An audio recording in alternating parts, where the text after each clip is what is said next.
একদিন ধরো হুট করেই তোমার প্রিয় মানুষটি তোমার কাছে ঠেকুয়া খাওয়ার আবদার করে বসলো, কিন্তু তুমি তো ঠেকুয়া বানাতেই জানো না।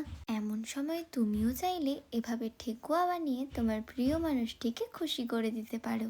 এর জন্য প্রথমেই একটি পাত্রে আটা, ময়দা, সুজি, আমুল দুধের গুঁড়ো, আখের গুড়, ঘি, মৌরি, নানান ড্রাই ফ্রুটস আর সাদা তিল নিয়ে ভালো করে মাখতে হবে। আমি এখানে কোনো চিনির ব্যবহার করিনি, তোমরা চাইলে করতেই পারো। আর এটা কিন্তু খুব শক্ত করেই মাখতে হবে। আর মাখার সময় তোমরা চাইলে একটু উষ্ণ গরম জলও ছিটিয়ে নিতে পারো। এরপর ঠেকুয়াগুলোকে সুন্দর সুন্দর আকারে তৈরি করে নিতে হবে। তারপর তেলের সঙ্গে কিছুটা ঘি মিশিয়ে তেলটা যখন একটু গরম হবে, লো টু মিডিয়াম হিটে আস্তে আস্তে ঠেকুয়াগুলোকে ভেজে নিতে হবে।